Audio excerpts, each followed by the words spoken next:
November 1st was World Vegan Day, so I thought it would be fun to learn how to make homemade seitan, which is a popular vegan meat substitute, also known as wheat meat.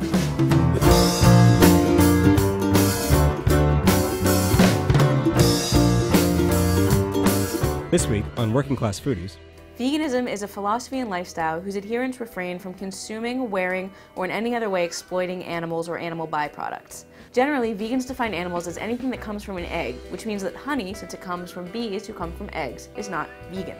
Seitan is wheat gluten, which is derived from working and washing all of the starch out of a flour-based dough. Of course, you can buy packaged, pre-made seitan, but the packaged seitan is usually unflavored, and I wanted to be able to add my own seasonings. To make seitan, you need 2.5 pounds of flour, about 2 cups of water or vegetable broth, half a cup of soy sauce or tamari or Bragg's liquid aminos, and 2 tablespoons of nutritional yeast, and whatever seasonings you like.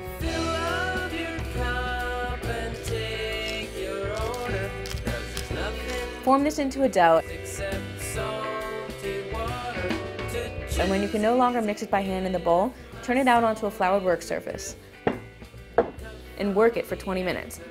This means a lot of kneading. You need to get the gluten in the flour activated, so you need to knead it like crazy for 20 minutes until it's shiny, smooth, and very, very elastic. Put it back in the bowl and then start washing the starch out of it. Start washing your dough under warm water. Knead the dough under the water and you'll see the starch starting to wash out.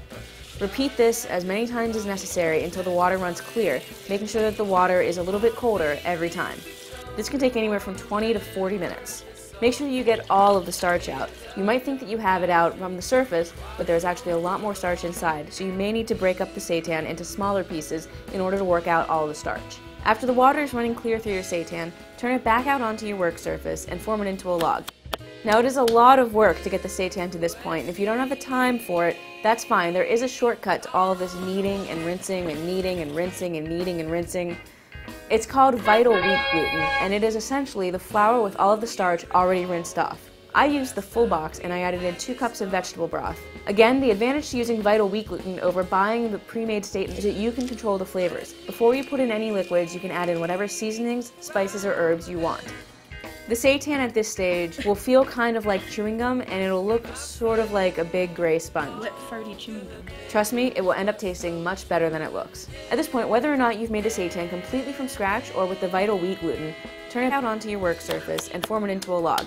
Let it rest for about 5 minutes, and then using a pair of clean kitchen shears, cut it into medallions, strips, or into flat patties. Whatever you do, make sure that you cut it smaller than you think you actually want it, because it will expand like crazy when you boil it.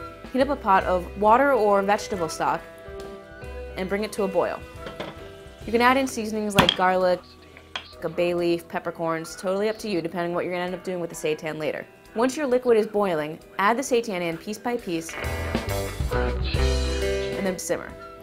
Cook for about 45 minutes on a simmer. You'll see the seitan is going to expand like crazy, so make sure you use a large pot. We're going to take a quick break. When we come back, I'm going to show you what to do with the seitan.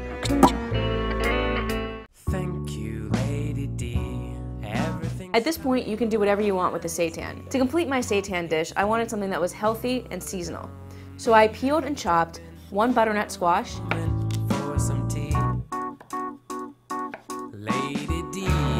and 1 head of kale, and steamed both for about 5 minutes or until they were just fork tender. Pat your seitan dry and squeeze some of the excess liquid out of it. Then dredge it in a mixture of flour, salt, and pepper, or whatever seasonings you want.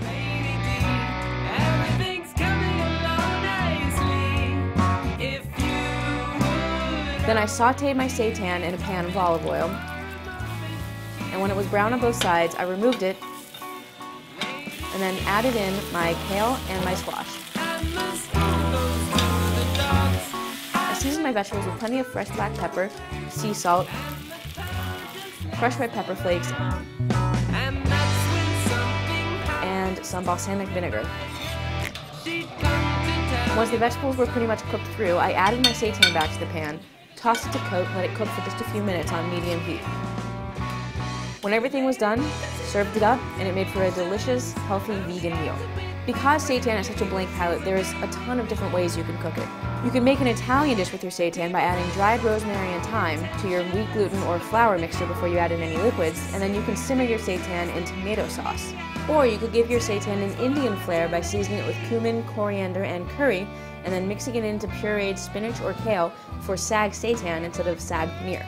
Packaged seitan usually costs about $5 to $6 for 1 to 2 servings. If you make seitan yourself, the whole thing will cost you about $2 to $4, and that's including any stocks or seasonings you use in the seitan.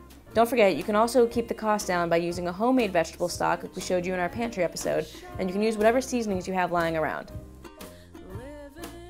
So altogether, my homemade seitan with kale and squash came to about $2 per person. Way cheaper than I've ever had in any vegan restaurant, and just as delicious. If you've ever made homemade seitan before, or if you even know how to make homemade tofu, write in and let me know, because I would love to see a homemade tofu recipe. Let me know what your favorite vegan recipes are, and we'll see you next week on Working Class Foodies.